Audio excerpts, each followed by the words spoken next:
Puji nama Tuhan, Shalom. Selamat pagi Bapak Ibu Saudara yang dikasihi Tuhan. Bersyukur pagi hari ini kita boleh kembali bersama-sama beribadah di tempat ini. Kita berikan yang terbaik dari hidup kita. Pagi hari ini kita sama-sama memuji menyembah Tuhan. Yang siap memuji menyembah Tuhan, berikan kemuliaan yang paling meriah untuk Tuhan. Amin. Tuhan Yesus, terima kasih Bapa. Haleluya, glory bagimu Tuhan. Yes.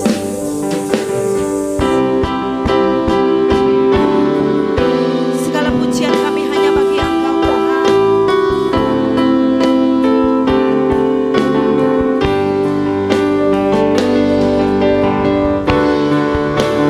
Terpujilah Tuhan Yesus, ditinggikan di atas pujian.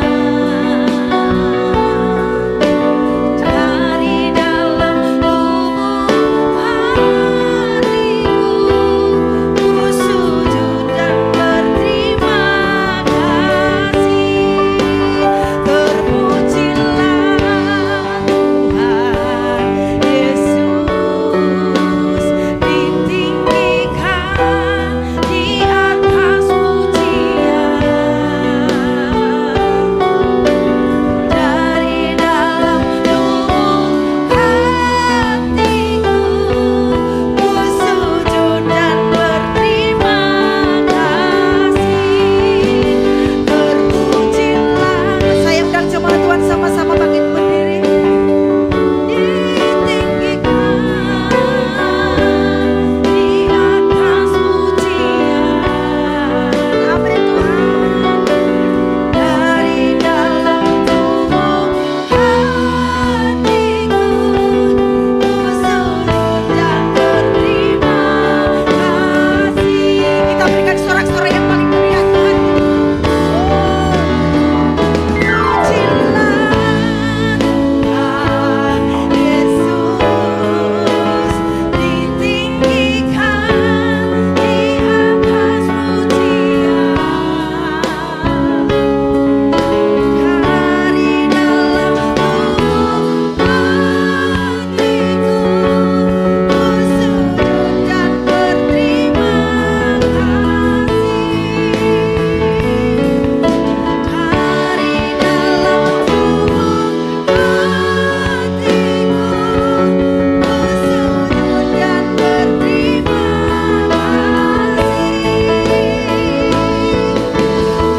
Dari dalam lubuk hatiku, ku sujud dan berterima kasih. Dari dalam lubuk hatiku, ku sujud dan berterima kasih. Haleluya. Bapa, kami sungguh bersyukur dan berterima kasih Tuhan, karena pagi hari ini kami boleh berada di tempat yang terbaik, yaitu di rumah-Mu Tuhan. Kami bersyukur dan terima kasih atas kasih penyertaan-Mu sepanjang minggu ini Tuhan, sehingga kami tidak kurang suatu apapun. Dan kalau sebentar kami akan masuk dalam ibadah-Mu yang kudus Tuhan, kami tahu Engkau ada di tengah-tengah kami saat ini Tuhan. Biar Engkau sendiri yang ambil alih acara ini Tuhan, dari awal, pertengahan, hingga akhir dari acara ibadah ini Tuhan. Biar nama-Mu saja yang kami tinggikan di tempat ini Tuhan. Setiap kami yang mengambil bagian dalam pelayanan ini Tuhan, urapi, Tuhan kuduskan hati dan pikiran kami Tuhan, sehingga kami boleh memberikan yang terbaik untuk kemuliaan nama-Mu. Untuk hambanya Bapak Pendeta Effendi Tahir yang sudah Tuhan utus untuk hadir tempat ini, kami percaya berkat Tuhan ada, dan Tuhan akan memberkati setiap jemaat yang ada di tempat ini. Terima kasih Bapak, terima kasih. Dan untuk jemaat yang masih dalam perjalanan, Tuhan percepat langkah mereka untuk tiba sampai ke tempat ini tanpa kurang suatu apapun.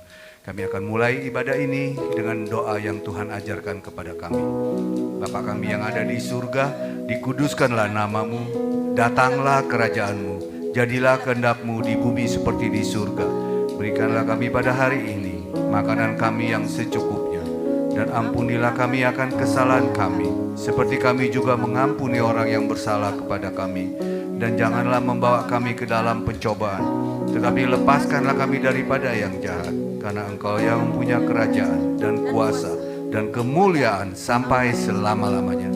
Semua yang percaya, mari sama-sama kita katakan amin. Silakan duduk, saudara.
Sekali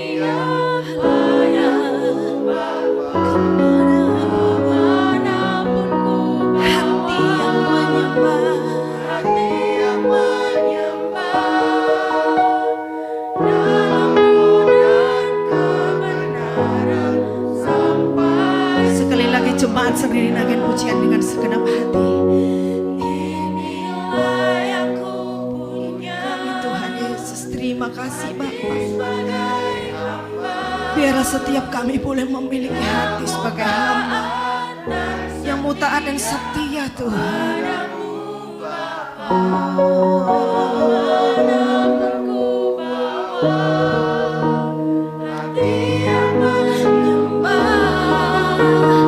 Dalam roh dan kebenaran sampai selamanya, layak punya hati sebagai hamba yang mudah dan setia.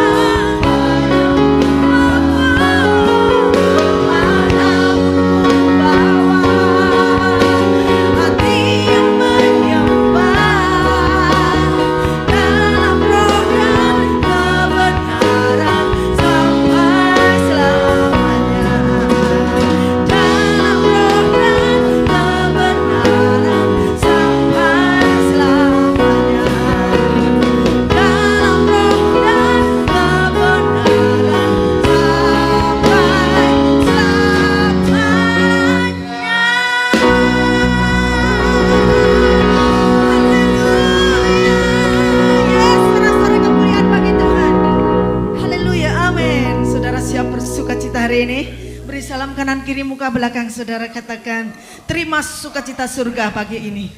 Yes, haleluya, glory bagi Tuhan. Yes, tepuk tangan bersama-sama buat Tuhan Yesus. Glory bagi Tuhan. Glory. Semua katakan terima sukacita surga.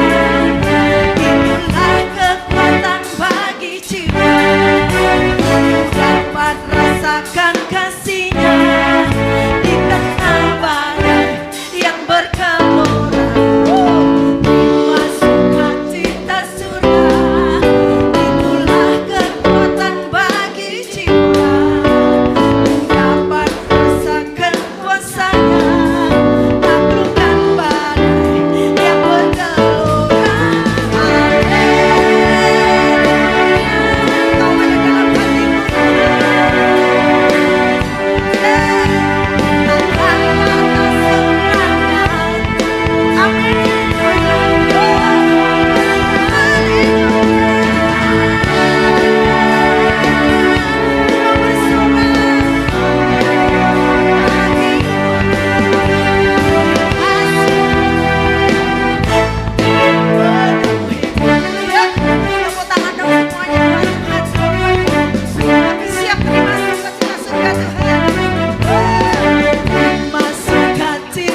buat Tuhan.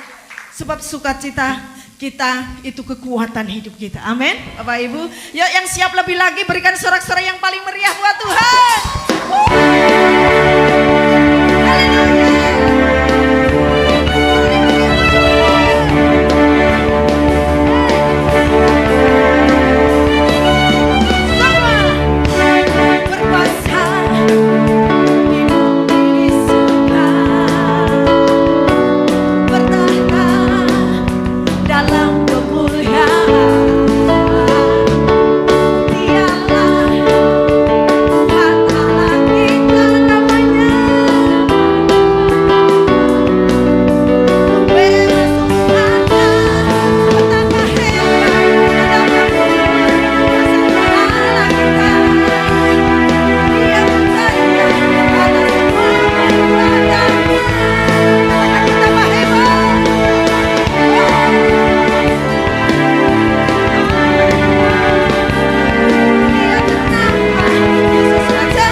Persilakan duduk.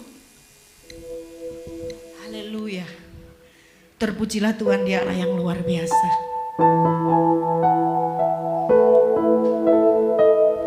Untuk petugas diakonia boleh maju ke depan.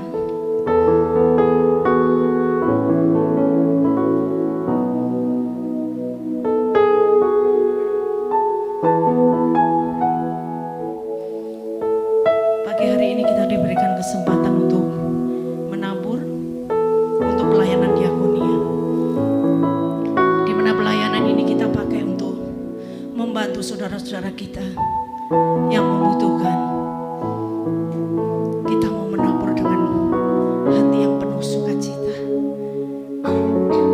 Terima kasih Tuhan Yesus. Terima kasih Bapa. Terima kasih sukacitamu yang melimpah dalam hidup kami. Dan itu sebagai sumber kekuatan kami Bapa. Karena kami tahu Engkau yang menguatkan kami. Engkaulah sumber segalanya dalam hidup kami Bapa. Terlebih pagi hari ini Tuhan, setiap anak-anak-Mu yang akan menabur Tuhan untuk pelayanan diakonia Bapa. Biarlah Tuhan Kau memberkati Tuhan, persembahan yang kami tabur ini Bapa boleh menjadi berkat bagi saudara-saudara kami Tuhan. Karena kami tahu kami sebagai menjadi, supaya kami boleh menjadi berkat bagi saudara-saudara kami. Terima kasih buat setiap berkat-berkat-Mu Bapa. Di dalam nama Tuhan Yesus kami siap memberikan persembahan diakonia. Haleluya. Amin. Selamat menabur, Tuhan Yesus memberkati. Haleluya Tuhan.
Terima kasih Tuhan, kami sangat bersyukur. Seperti pujian ini Tuhan, kami boleh melewati setiap peristiwa dalam hidup kami. Kadang-kadang semua itu boleh lancar, itu pun karena kemurahan-Mu. Kadang-kadang kami harus mengalami banyak kesulitan dan seakan-akan jalan itu tidak ada. Tapi di balik itu kami boleh melewati dengan kekuatan Tuhan. Dan pada saat kami boleh melewati atau kami masih bertahan di dalam itu, kuasa-Mu, kebesaran-Mu ada dalam hidup setiap kami. Itulah keuntungan kami sebagai orang percaya Tuhan. Terima kasih untuk ibadah pagi hari ini. Kami siap untuk mendengar firman, urapi setiap kami. Layakkan kami, terutama hamba-Mu ini Tuhan, untuk menyampaikan isi hati-Mu dengan benar. Di dalam nama Tuhan Yesus Kristus kami berdoa. Haleluya. Amin. Oke, silakan duduk. Shalom.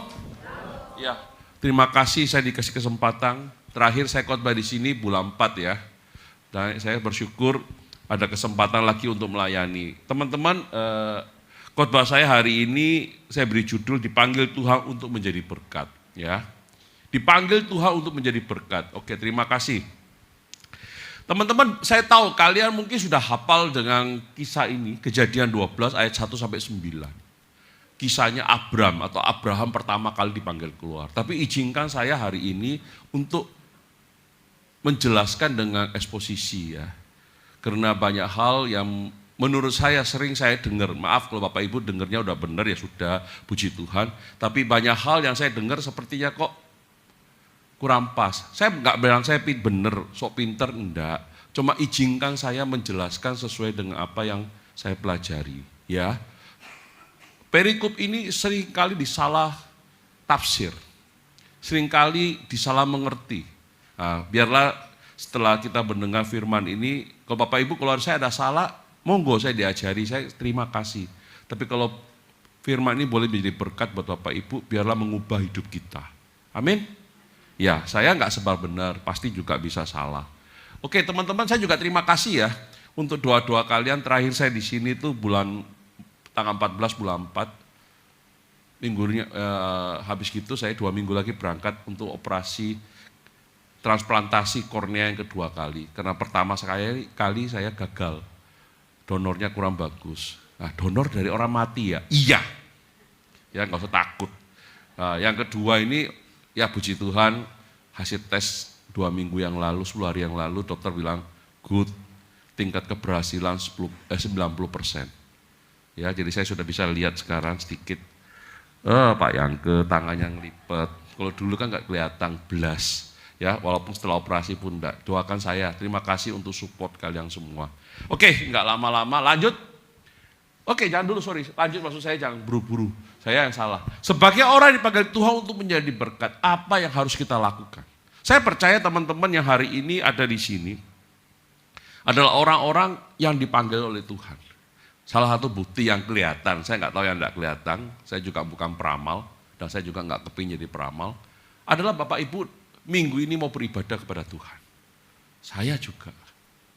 Saya khotbah ini saya sudah hafal ya, tapi pada saat saya tadi pagi bangun, saya kembali lagi baca lagi, berdoa lagi, Tuhan apa yang harus saya sampaikan supaya saya itu, mungkin ada bagian yang terlewatkan.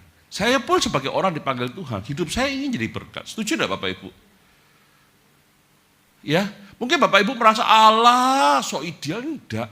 Bapak Ibu percayalah, saya ketemu banyak orang yang mungkin hidupnya sudah melewati masa-masa tanda kutip kesibukannya macam-macam dan aduh Pak, buat apa hidup ini? Rasanya dipanggil Tuhan pulang aja lebih baik.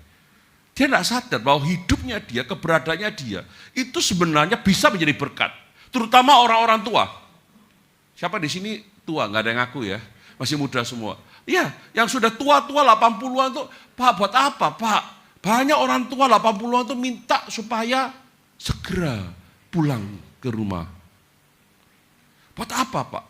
AI, susu, tante, masih bisa jadi berkat. Nip nggak tahu, katanya gitu. Saudara-saudara, itu yang tua, yang muda juga demikian. Saya ketemu orang yang masih muda, dia berkata, Pak buat apa saya ada di dunia ini? Saya bilang, kamu, oke saya nggak lama-lama. Percaya nggak sama Tuhan Yesus? Percaya. Salah satu tujuan hidup kamu ada di dunia ini, diciptakan adalah engkau jadi berkat. Nggak ngerti mereka.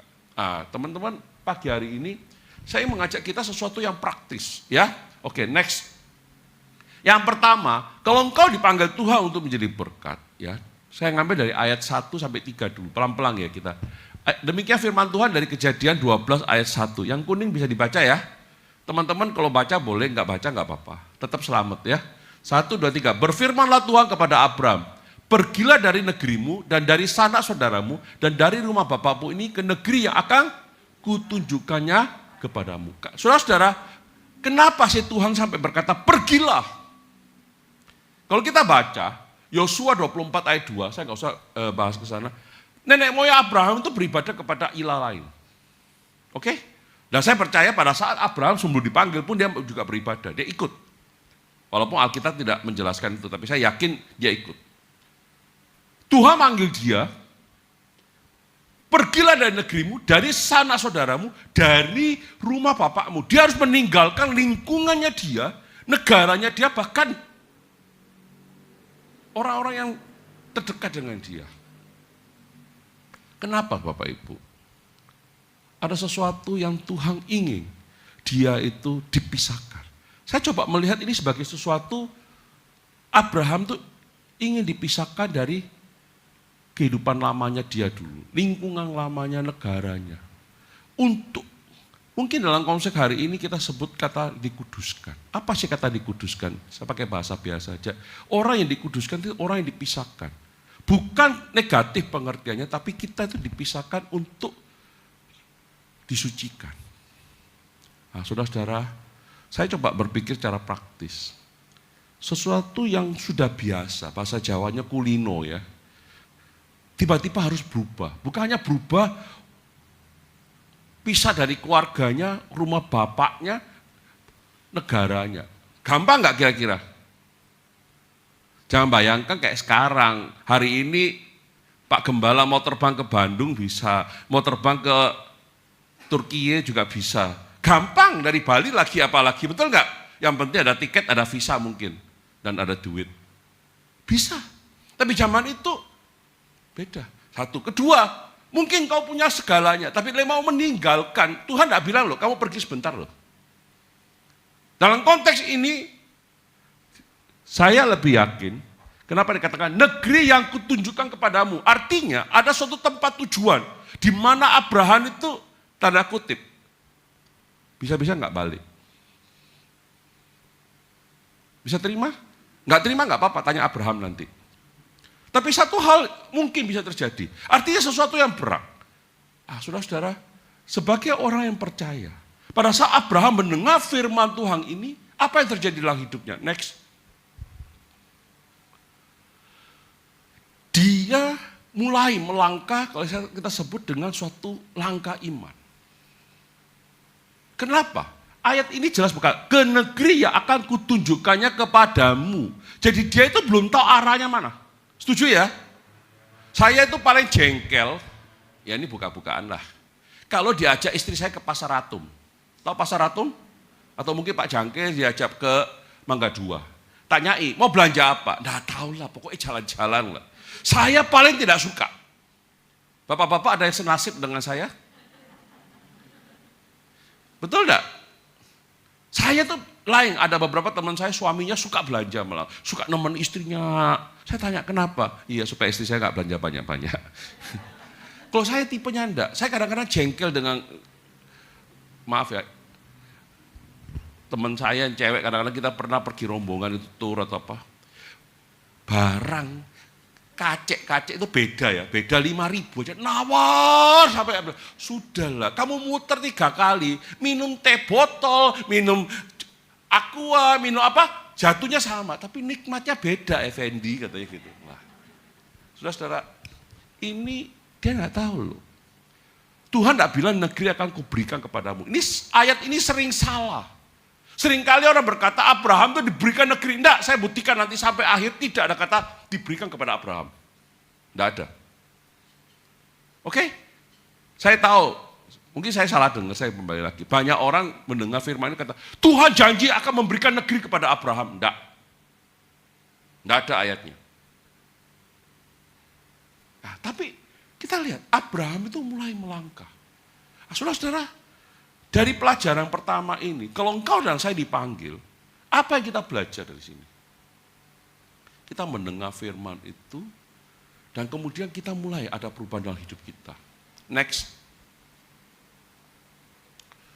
Ya, ada perubahan dalam hidup kita.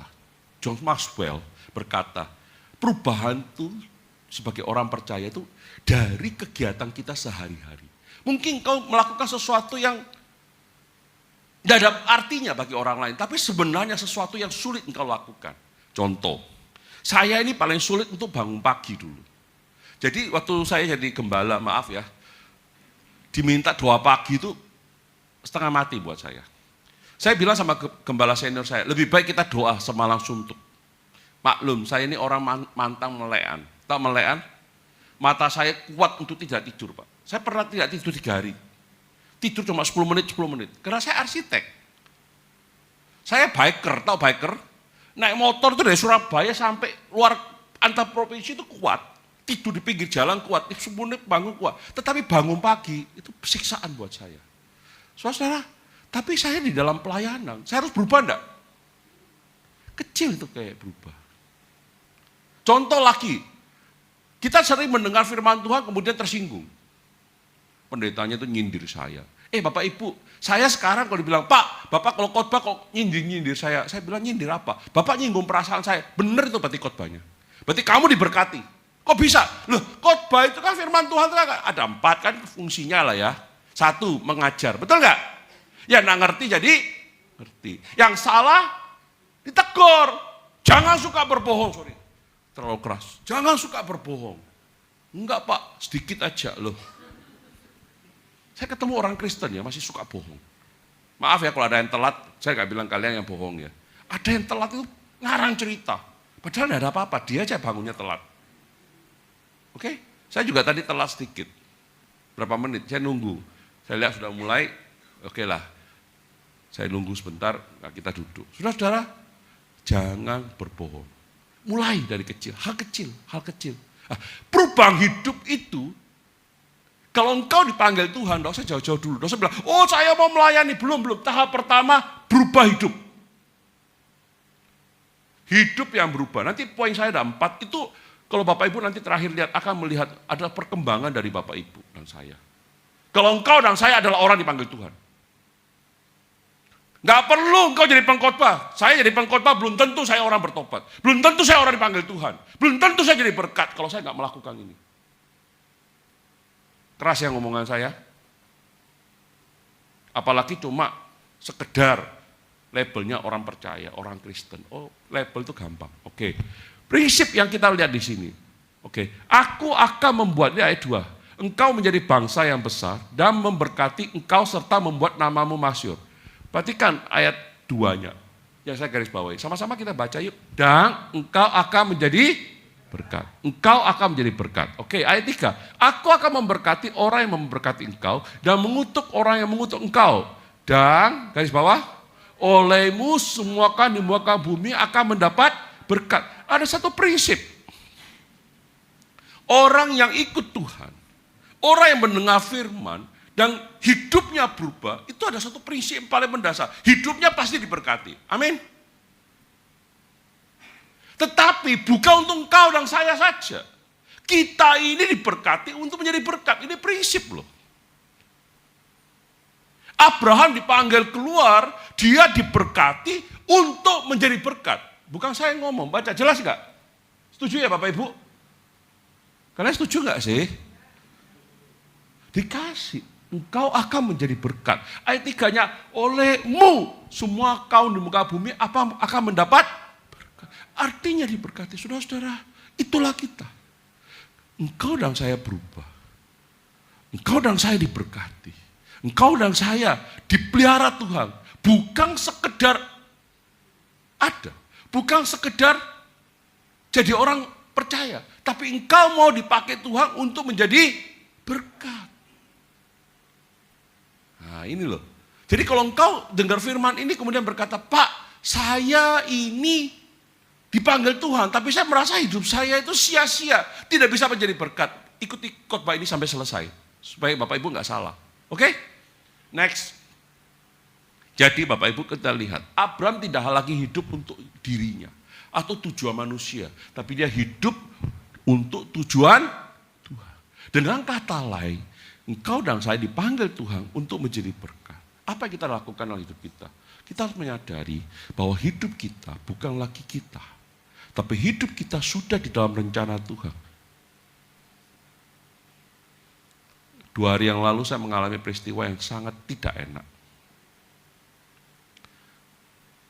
Saya itu niat baik, ada anak kecil, bule, dibawa sama bapaknya. Kemudian ibunya di depan, bawa anak kecil. Jadi orang tua, suami istri bawa anak, pegang 3 anak, 1 di kereta. Dia jalan di jalurnya sepeda. Kalau Bapak Ibu ke Pantai Sanur itu kan ada jalur sepeda, jalur jalan. Saya itu, menurut saya baik hati, tapi menurut orang lain mungkin kepo. Menurut saya dengan bahasa Inggris saya yang terbata-bata dan sepatah-patah, saya pakai bahasa ini. Kamu salah jalur, pindah ke sini. Tangan saya gini, nunjukkan dia dengan sopan. Menurut saya, ingatan saya yang terbatas ini gini. Otomatis saya begini, itu ada temannya dia, itu jalan keterhalang tangan saya. Betul? Saya kan nggak perhatiin, karena ini orang dewasa. Temannya gede, lebih gede dari saya, badannya kayak bodybuilding itu. Marah sama saya. Bapak, kenapa nyentuh-nyentuh saya? Dalam hati saya bukan homo loh. Saya normal. Dia marah-marah saya, sampai nantang-nantang saya gini. Loh, saya bilang, Pak, saya bukan mau kepoin, Pak. Saya bukan mau jadi polisi moral. Bapak, sok polisi moral. Bilangin orang-orang semua. Loh, siapa ini? Singkat cerita saya bilang, Pak, saya ini cuma kasihan sama anak kecil, baby 2 ini, 3 sama depan yang kecil. Kalau sampai ketabrak sepeda. Saudara-saudara, pulang saya nggak cerita, besok pagi saya cerita sama istri saya setelah saya merenung. Tuhan, saya ini berusaha menjadi orang baik. Setuju enggak? Saya bukan mau kepoin dia, cuma mau bilangin tuh hati-hati anakmu ketabrak loh. Dan saya tidak bilang, matamu enggak lihat, pindah sini. Enggak.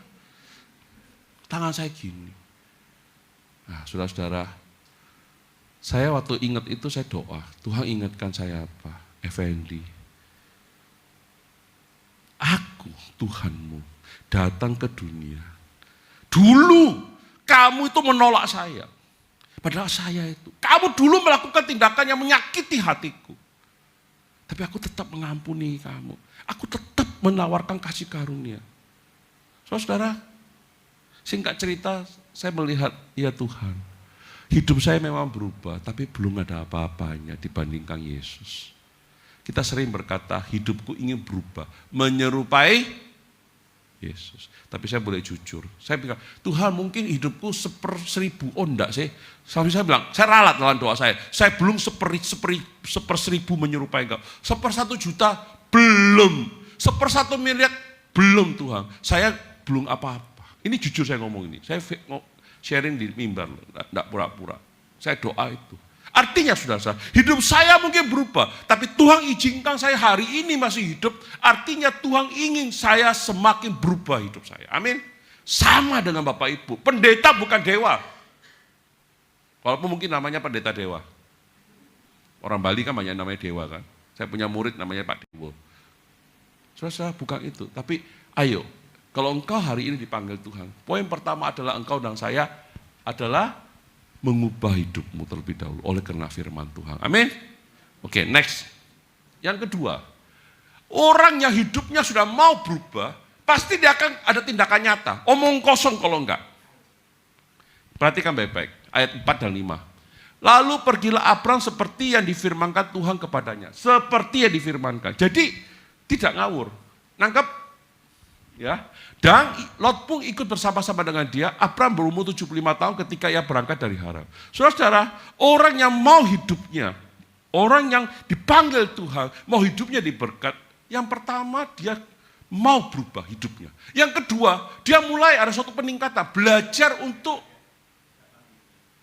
taat. Oke? Mentaati firman Tuhan. Memang tidak gampang. Tapi kalau engkau tidak pernah mau melakukan satu demi satu, maka engkau tidak pernah bisa. Siapa di sini dulu pergi gereja, maaf ya, duduk sebentar pantatnya sudah gatel, pinggangnya sakit. Pernah nggak seperti itu? Enggak ya kalian? Kalian orang baik semua sih. Saya aja yang kayaknya ya. Saya dulu ke gereja itu kayak semut kepanasan gitu, cacing kepanasan. Udah betah, istri saya bilang, ada apa sih kamu dengan lembutnya? Enggak, aku kok gak betah, sudah tenang dengar baik-baik. Nah, untung punya istri yang sabar, ya, istri yang ngajari saya untuk tetap beriman, tetap belajar untuk belajar. Terus, saudara, ini catatan buat kita. Apakah engkau melakukan sesuai dengan firman? Pak, sulit loh Pak sesuai dengan firman. Betul.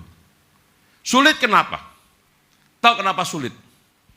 Karena kita sudah terbiasa dengan yang tidak sesuai firman. Betul enggak? Kenapa sulit? Karena dasarnya kita sudah jatuh dalam dosa. Kenapa kita kalau melakukan dosa kok gampang? Dulu ya sebelum jadi orang percaya. Betul enggak? Saya punya teman, dia, maaf, saya bukan menghina, bukan menuduh, tapi saya yakin dia bukan orang Kristen. Walaupun dia rajin ke gereja, mungkin lebih rajin daripada saya. Kenapa? Dia bujuan. Tahu bujuan? Bohongan, Bu. Semua dibohongi, bahkan pendetanya pun dibohongi. Oke, istrinya apa lagi? Dan bukan itu aja, pendeta dibohongi ini. Sampai duitnya itu untuk bantuan pun hilang. Ngakunya untuk keluarganya, diembat sama dia sendiri. Bayangkan, duit untuk anak istrinya diembat sama dia. Gendeng enggak? Gendeng pol katanya orang Surabaya. Apakah ada orang percaya? Nehi. Nah itu loh. Memang sulit untuk kita lakukan. Tapi percayalah Bapak Ibu. Seperti Abraham. Ada kasih karunia buat kita. Saya sulit mengampuni orang yang menghina saya kemarin, nantang saya itu. Dia ternyata salah satu orang terkenal di Indonesia. Saya baru tahu. Saking terkenalnya Pak, dia sebut namanya dia, saya juga nggak kenal, saya nggak kenal.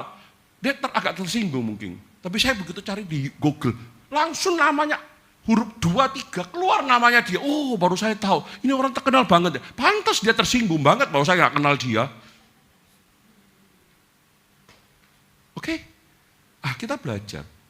Kalau kita di dalam Tuhan ada kasih karunia, mampukan. Saya belajar doa, Tuhan saya mau ngampuni dia. Lek nuruti hati, sikat ininya sudah.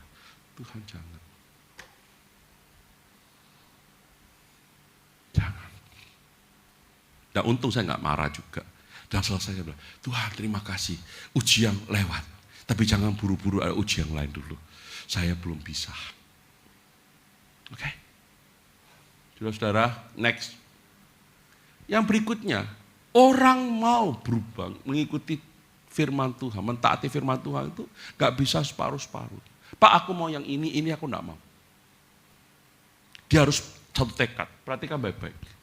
Abram membawa Sarah istrinya dan Lot, anak saudaranya dan segala harta benda. Perhatikan, segala harta benda. Yang didapat mereka dan orang-orang di peroleh mereka diharam. Mereka berangkat ke tanah Kanaan lalu sampai di situ. Bapak Ibu mungkin Bapak Ibu nggak setuju sama saya apa-apa. Tapi saya melihat bahwa ayat ini menunjukkan Abraham siap untuk nggak balik. Setuju enggak? Siapa di sini yang dari luar kota? Nggak ada? Ibu ya dari luar kota ya? Ibu siapa maaf Bu kalau boleh tahu? Oh nggak boleh enggak apa-apa? Oke maaf ya saya nggak dengar Bu nggak apa-apa. Ibu masih ada rumah di sana? Jakarta ya Bu ya. Kenapa nggak dijual aja sekalian pindah sini Bu? Karena Ibu mau balik Jakarta ya masih ya? Nggak tahu ya, tapi ada kemungkinan kan? Atau mungkin saking banyaknya rumahnya ya, di mana-mana ada ya. Saya percaya Ibu masih kepingin balik Jakarta. Mungkin main di Jakarta. Karena taruh. Pak Jangka juga Pak, saya rasa punya rumah tempat lain juga masih. Enggak juga. Oh iya, berarti sudah totalisasi di Bali ya. Welcome Bu. Saudara, kalau kita melihat ayat ini kemungkinan, kalau saya boleh kata Abraham total. Dia nggak mau balik sudah. Dia intinya berangkat. Atau boleh kata lain, semua tenaga dia, semua modalnya dibawa. Boleh nggak pikir gitu itu? Halo? Mungkin dia balik, mungkin ya. Tapi dikira segala hartanya. Suatu perjalanan yang membutuhkan perjuangan, pasti kita persiapkan baik-baik. Habis-habisan, setuju enggak? Yang pernah punya baby pasti ngerti masalahnya. Pampers dibawa, ini dibawa, minyak kayu putih dibawa, semua dibawa. Mobil 80% isinya barang anak-anak, baby. Setuju? Nah, kenapa? Kadang-kadang Pampers pulang ke rumah pun masih sisa banyak. Untuk modal. Saudara-saudara, kita melihat di sini apa? Ada totalitas. Kalau engkau dan saya adalah orang dipanggil Tuhan, engkau mulai belajar untuk mentaati firman Tuhan, lakukan dengan totalitas. Pak, enggak enak. Percayalah sama saya. Saya pun merasa enggak enak. Tapi saya belajar untuk menjadi enak. Kenapa? Saya percaya. Dulu mungkin saya dihina. Pak Effendi gitu aja enggak berani. Langsung naikin. Enggak berani. Gila tak? Tanya istri saya, 7 orang tak lawan kok. Untung saya enggak mati. Apalagi cuma 1. Gendeng kan? Sekarang saya dibilang, Pak Effendi, enggak. Wis tuwek, belajar sabar jadi orang tua. Teman-teman saya di pantai lihat saya, Om, gak disikat ya Om. Gak usah, saya ini belajar sabar. Ini ujian buat saya. Masih bisa marah enggak? Jantung saya masih duk. Tapi saya berhasil melewati. Saya sudah janji, enggak. Oke? Ngamuk aja enggak, apalagi berantem. Malu tuh, pendeta berantem. Waduh, malu. Lain kalau di gym ya, atau di dojo. Latihan enggak apa-apa. Oke? Jadi saudara-saudara, gampang enggak? Enggak gampang. Ya? Mau belajar? Mau. Enggak gampang, saya percaya aku. Sampai engkau mati pun, enggak pernah selesai tugas ini. Betul ya Bu? Ya, ada aja yang bikin jengkel ya Bu ya, ingin dicakar ya. Betul enggak? Kita udah ngalak, rodo remplo, ati ngerogo remplo kasih ginjal diambil, cilaka gitu. Kita belajar sabar. Saya juga belajar.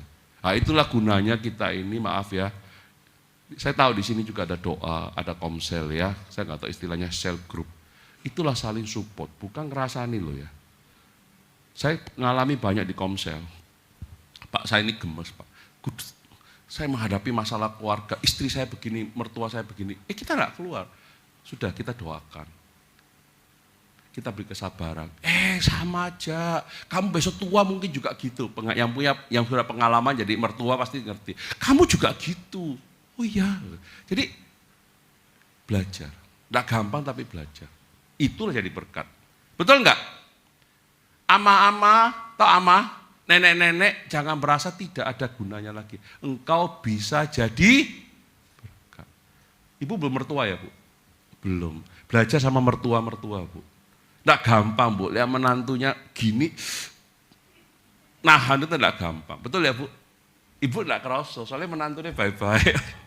Enggak. Semua Pak Yangke juga gitu lah. Saya punya menantu. Saya berusaha mulut saya itu enggak ngomong apapun. Anak saya perempuan cuma 1. Diperlakukan sangat baik. Disayang dengan luar biasa. Tapi namanya selera saya dengan menantu saya kan beda. Betul enggak? Saya enggak berani sudah begitu dia. Teng. Istri saya bilang, cet, itu istrinya orang sudah ya. Bapak enggak usah banyak ngomong. Betul Pak Jangke? Iya, itulah belajar. Jadi orang tua, belajar jadi berkat. Bukan cuek loh ya. Oke, next. Setelah engkau mau berubah, belajar mentaati. Yang ketiga, ini lihat dari sini. Mau menerima tugas dan tanggung jawab dari Tuhan. Itu loh perkembangannya. Jadi jangan keliru, baru percaya. Justru kenapa di Alkitab dikatakan jangan orang yang baru percaya untuk jadi penilik jemaat. Karena akan terjadi banyak masalah. Bukan berarti nggak boleh pelayanan, bukan loh ya. Tapi bertahap. Bisa nangkap maksud saya? Oke, kita lihat ayatnya. Ayat 6, Abram berjalan melalui negeri itu sampai ke suatu tempat dekat Sikem yaitu pohon tarbating di More. Ya, nggak usah sok Inggris-Inggrisan bacanya more. Enggak, ini More beneran. Ada yang bahasa Inggris sok gaya-gaya more. Oh iya, morat marit. Ini More, bener-bener More. Bukan berarti saya nggak bisa bahasa Inggris loh ya. Ya memang Inggris saya berantakan, tapi More ini. Waktu itu orang Kanaan diam di negeri itu. Kenapa Alkitab berkata di bawahnya, waktu itu orang Kanaan yang di negeri itu. Artinya itu tempat ada orangnya, ada penghuninya. Bukan tempatnya gym buang anak. Artinya tempat yang gak ada artinya. Bisa nangkep? Ini menunjukkan betapa Tuhan punya kuasa untuk mengatur semua itu. Oke, ayat 7. Ketika itu Tuhan menampakkan diri kepada Abraham dan berfirman, sama-sama kita baca, aku akan memberikan negeri ini kepada kamu. Enggak loh. Keturunanmu. Bukan Abraham. Nah, coba Dek, Galatia 3 ayat 16. Bisa tampilin ya, Dek? Galatia 3:16.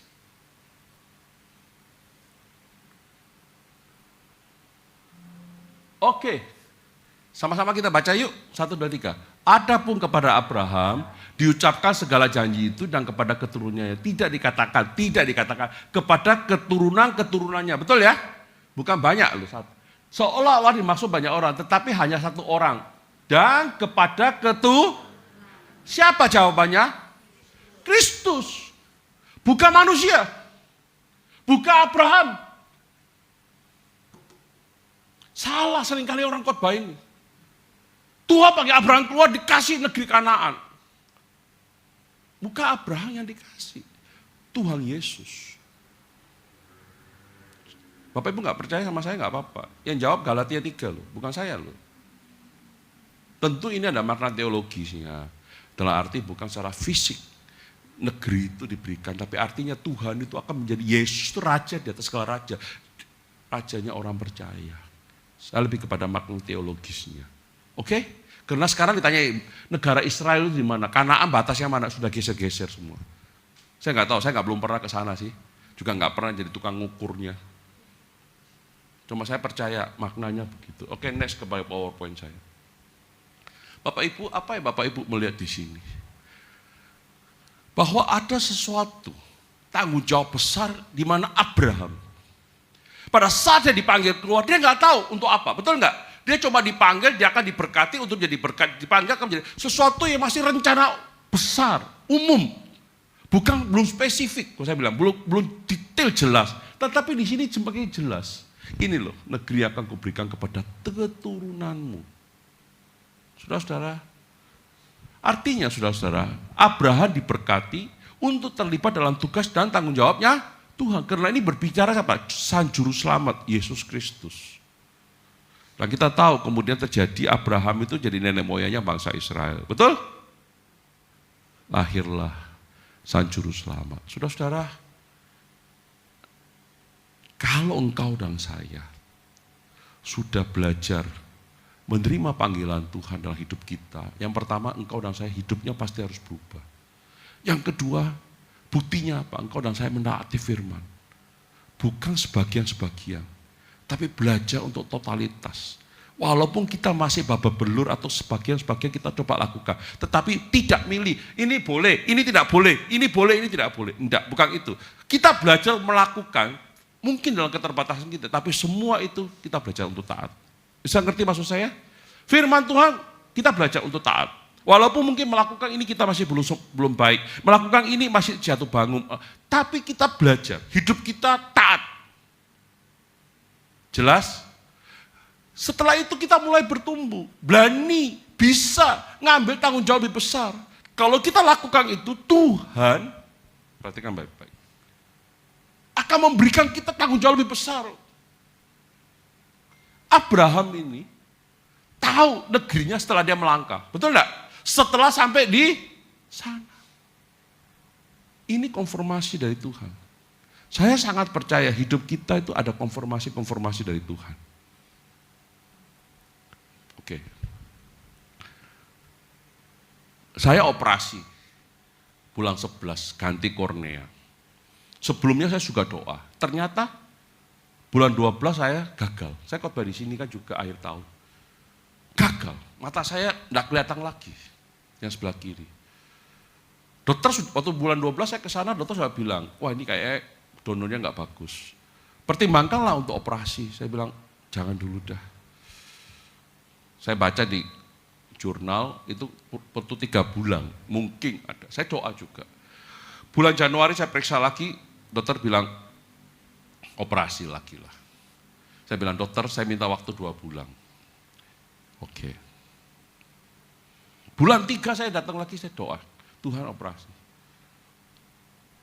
Pada saat bulan 3 berangkat, saya dengan istri saya di ruangan itu, diperiksa lagi, saya bilang, Tuhan kasih hati saya dan istri saya konfirmasi.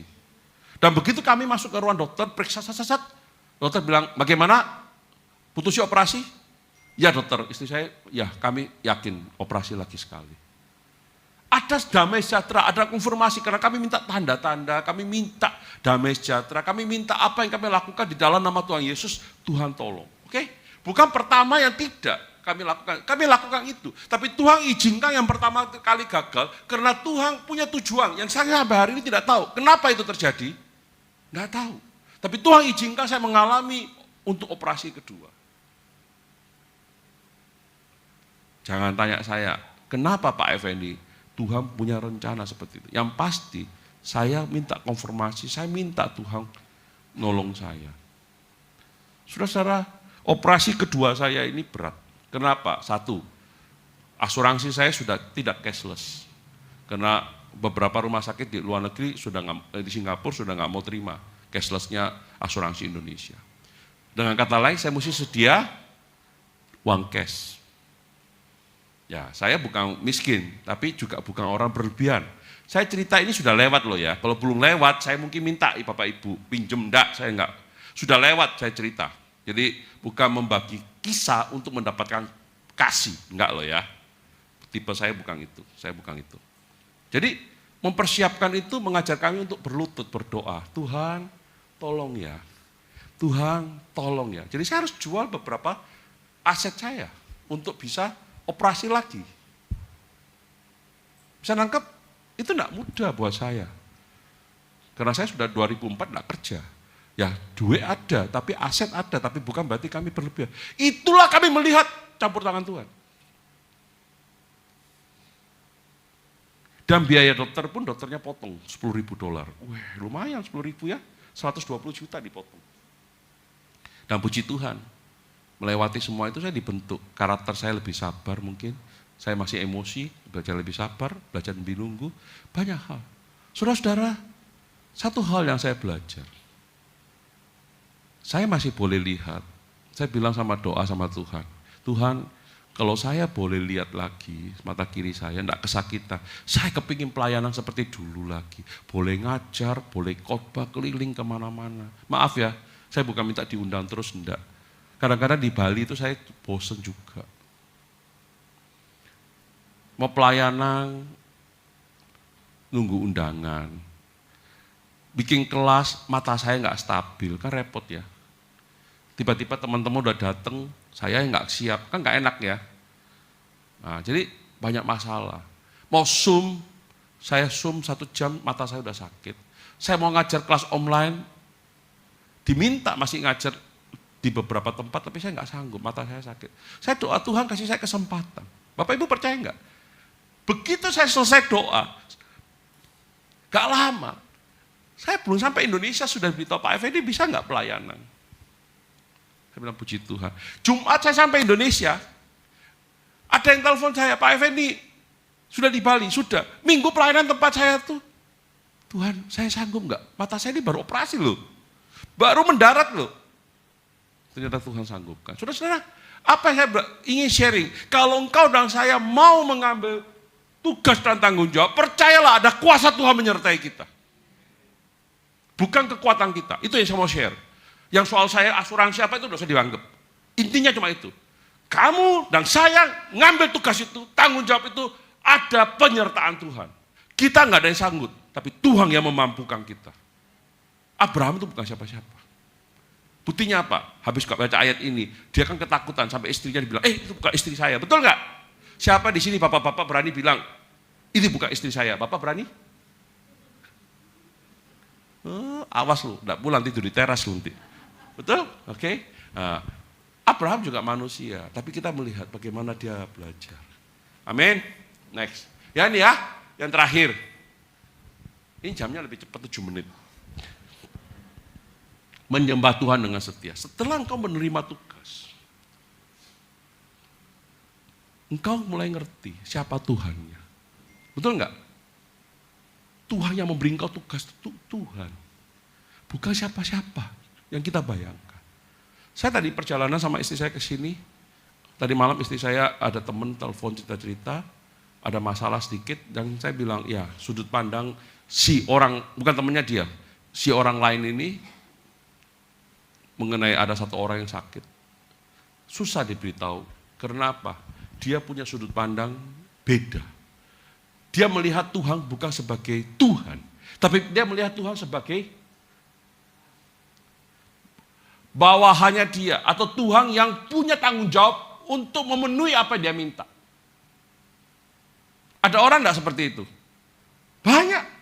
Tuhan, aku ini buat apa di dunia ini? Hidupku, enggak punya duit terus. Memangnya Tuhan ATM-mu? Tuhan, mengapa hidupku tidak pernah ada rasa aman? Kenapa bisa aman? Kamu cari gara-gara terus sama orang? Utang kiri kanan, ada pinjol, kamu ambil semua dikejar debt collector, baru sekarang Tuhan hidupku tidak aman. Yang cari masalah kamu, kok Tuhan disalahkan? Dia menempatkan Tuhan sebagai apa? Maaf, lebih cilaka daripada pembantu. Tuhan itu Tuhan loh. Kalau engkau menyadari siapa dia, engkau akan hormat. Serius saya ngomong ini. Dulu saya tuh termasuk berani sama gembala-gembala. Saya bilang gembala itu maklar surga. Sorry ya, saya juga gembala. Setelah saya ngerti, enggak. Banyak gembala saya temui itu. Betul-betul hidupnya jadi hamba. Mereka punya duit. Mereka enggak butuh duit kita, tapi mereka mau melayani. Karena mereka punya prinsip, Tuhan juga ngambil itu. Tuhan itu Yesus itu raja. Dia datang ke dunia bukan untuk dilayani, mau melayani. Mau menderita, dihina. Untuk siapa? Untuk kita. Banyak saya ketemu gembala-gembala seperti itu. Justru akhirnya saya mau jadi gembala. Kalau enggak, buat apa saya jadi gembala? Nah, saudara-saudara, kalau engkau dan saya mulai mengalami seperti itu, engkau akan kenal siapa Tuhan. Kalau engkau kenal siapa Tuhan, apa yang terjadi kita? Maka didirikan di situ mezbah bagi Tuhan yang telah menampakkan diri kepadanya. Saudara-saudara, Abraham itu melangkah, dia dapat tugas, dia konform sampai di situ. Tuhan, dia menampakkan diri bukan karena janjinya Tuhan untuk memberikan negeri kepada keturunannya loh, bukan loh. Betul enggak kalimat ini? Maka didirikan di situ mezbah bagi Tuhan yang telah memberikan negeri, menjanjikan negeri kepada keturunannya. Enggak toh? Yang telah menampakkan diri. Abraham itu menyadari siapa Tuhan itu. Tuhan yang menuntun dia, Tuhan yang memberi negeri itu kepada keturunannya. Tuhan yang mau menampakkan diri. Saudara-saudara, artinya ada kehadiran Tuhan. Hari ini kita orang percaya sangat bersyukur, tapi kadang-kadang kebablas sombong. Merasa Tuhan itu begitu gampang untuk kita panggil, Tuhan itu begitu gampang untuk kita ajak doa. Saudara-saudara, Tuhan itu suci dan kudus, dekat aja tidak bisa loh. Hanya karena Yesus mati di kayu salib, baca Ibrani, tirai terbelah, itulah kemudian kita bisa. Tapi kita sering lupa.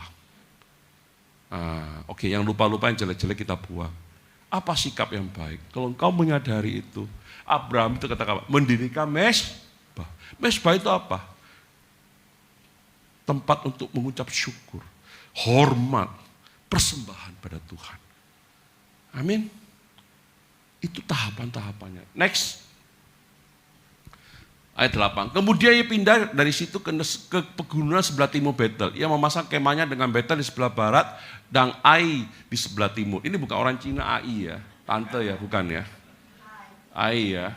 Saya nggak tahu bacanya Ai atau Ai ya. Oke. Ada yang bilang, Pak, ini ada Ai kok susu? Nggak ada, Pak. Oke, jangan tanya saya. Oke. Berarti kan baik-baik. Lalu ia mendirikan di situ mezbah bagi Tuhan dan memanggil nama Tuhan. Tuhan sudah tidak menampakkan diri, betul enggak? Kehadiran Tuhan secara fisik, boleh katakan tanda kutip ya, menampakkan diri sudah enggak ada. Tapi Abraham begitu melangkah, saudara-saudara, orang percaya, orang yang punya hubungan dengan Tuhan, dia tahu, dia bisa merasakan kehadiran Tuhan di mana-mana. Dan hidupnya, di mana kemudian berada dia akan menyembah Tuhan. Setuju enggak Bapak Ibu? Dia tidak menunggu lagi Tuhan itu hadir. Tapi dia melihat di sini Tuhan yang dia sembah. Dia setiap kali melangkah, dia menyembah Tuhan. Dan memanggil nama. Kata memanggil nama Tuhan itu dalam bahasa lain lebih banyak berkata itu worship. Dia sudah bisa nyembah Tuhan. Dan kemudian dikatakan di sini, sesudah itu Abraham berangkat dan makin jauh ia berjalan ke tanah Negeb. Semakin dia melangkah ke selatan. Saudara-saudara, hari ini jadi koreksi buat saya juga. Apakah hidup saya semakin juga menyembah Dia? Semakin mempunyai hubungan yang lebih intens dengan Dia. Seringkali mungkin kita merasa kayak teman saya ada satu, dia sedang sakit. Dia merasa bahwa Tuhan tidak hadir dalam hidupnya. Karena dia harus menderita. Apakah kita hanya seperti itu? Pada saat kita menderita, pada saat kita harus menjalani masalah penderitaan atau berjuang, kita merasa Tuhan tidak hadir. Bahkan banyak orang sebaliknya, lagi senang-senang, lagi berlimpah-limpah, dia gak butuh Tuhan, gak perlu Tuhan untuk hadir. Saudara, orang percaya bukan seperti itu. Tuhan hadir. Abraham tidak lagi melihat kepada fisik, tapi lebih kepada dia punya hubungan, relationship yang bagus dengan Tuhan. Amin. Oke, next, terakhir Pak. Oke, Bapak Ibu, ini langkah yang menurut saya semoga boleh jadi berkat buat kita. Kita lihat tahapan ini. Sebagai orang dipanggil Tuhan untuk menjadi berkat, maka kita haruslah satu, mengubah hidup kita karena panggilan dari Tuhan. Jangan tanya dirimu sendiri kalau belum punya penilaian. Tanya istrimu, aku berubah enggak ya? Tanya anakmu. Oke? Lebih berani lagi tanya mertua kamu. Aku hidupnya berubah enggak ya? Oke, yang berikutnya, mentaati Tuhan dengan tindakan nyata. Orang yang mengubah hidupnya buktinya apa? Dia mulai ada tindakan nyata untuk taati Tuhan. Yang ketiga, dia semakin dewasa, mau menerima tugas dan tanggung jawab dari Tuhan. Yang terakhir, hidupnya akan selalu menyembah Tuhan dengan setia. Itulah, engkau dan saya dipanggil jadi berkat, maka lakukan hal ini. Cek diri kita masing-masing. Biarlah ini jadi berkat buat kita semua. Tuhan Yesus memberkati. Terima kasih, beri kemuliaan bagi Tuhan. Tuhan, terima kasih untuk firman-Mu. Kami semua terbatas, tapi kami bersyukur pagi hari ini kami boleh ada di sini, setidaknya menggambarkan bahwa kami orang yang mau percaya Engkau, kami orang yang dipanggil Engkau. Tapi jujur saja Tuhan, kadang-kadang seringkali kami tidak melakukan hal yang berkenan. Biarlah pagi hari ini kami belajar Tuhan. Pulang dari tempat ini, bahkan mungkin siang ini, bahkan mungkin saat ini juga kami berkata, Tuhan, ada hal dalam hidupku yang masih tidak berkenan kepadamu. Aku malu Tuhan. Aku sangat malu. Aku tidak sanggup melepaskan itu. Aku tidak sanggup mengubah. Tapi melalui firman-Mu Tuhan, saya mau belajar. Pada saat kita mendengar firman, firman itu mengajar kita hal yang benar. Tuhan juga menegur kesalahan kita. Dan Tuhan mau kita juga ada perbaikan dalam kelakuan kita. Dan Tuhan ingin kita hidup di dalam didikannya Dia. Tuhan tolong kami. Kami mengasihi Engkau. Kami mau semakin mengasihi Engkau. Biarlah melalui gereja ini Tuhan, gereja lokal di mana kami berjemaat, hidup kami boleh jadi berkat.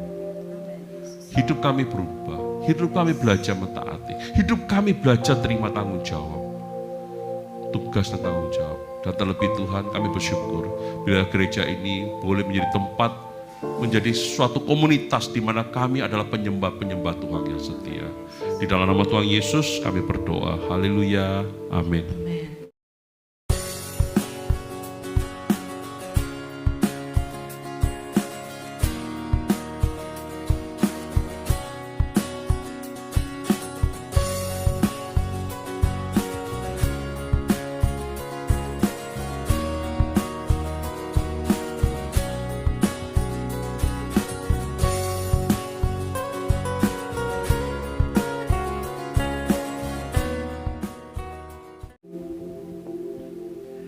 Mari saudara kita bangkit berdiri, kita akan mengakhiri ibadah kita. Bapa, kami kembali mengucap syukur untuk kebaikan-Mu Tuhan. Kami tahu Engkau ada di tengah-tengah kami saat ini. Oleh karena itu ibadah boleh berjalan dengan tertib dan penuh sukacita. Khususnya firman yang telah ditaburkan Tuhan, untuk mengajar kami, mengingatkan kami, bahwa hidup kami hanya untuk Engkau Tuhan, bukan untuk diri kami sendiri. Oleh karena itu kami harus menjadi saksi-Mu Tuhan. Sehingga hidup kami boleh menjadi berkat dimanapun kami berada. Khususnya kami ada di Pulau Bali ini Tuhan. Karena masih banyak yang belum mengenal Engkau Tuhan. Tugas kami untuk mengenalkan Engkau kepada mereka. Menyampaikan kabar baik, kabar gembira, kabar sukacita kepada mereka. Terima kasih Bapa untuk firman-Mu. Biar firman ini boleh dimeteraikan di dalam hati kami masing-masing. Dan kami pulang, kami menjadi pelaku-pelaku daripada firman-Mu. Berkati hambanya Bapak Effendi dan Ibu. Tuhan jauhkan dari segala niat-niat orang jahat. Tuhan pakai terus luar biasa dalam hidupnya. Berkat Tuhan turun atasnya.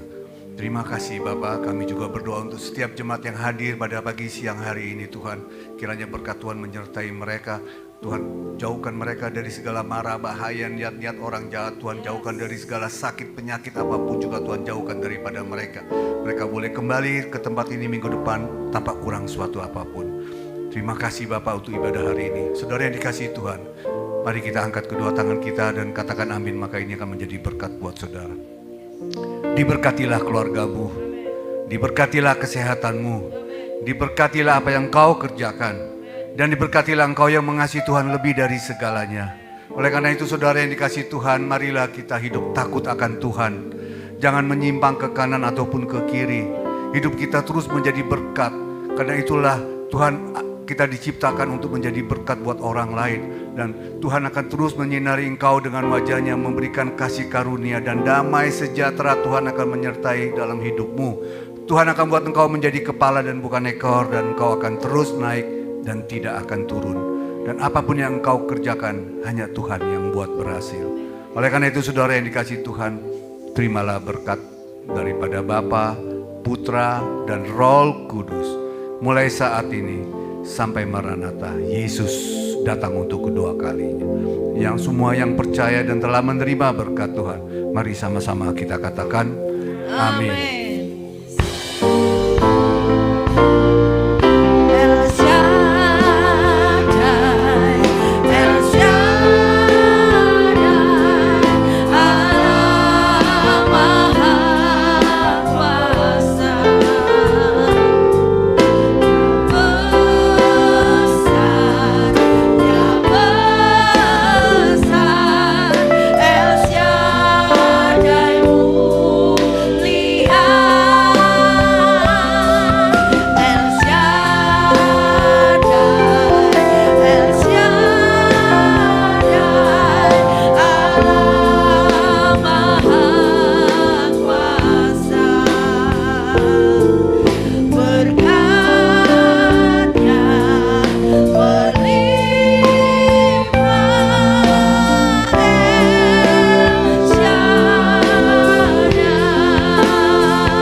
Selesai, Tuhan Yesus memberkati kita semua. Amin.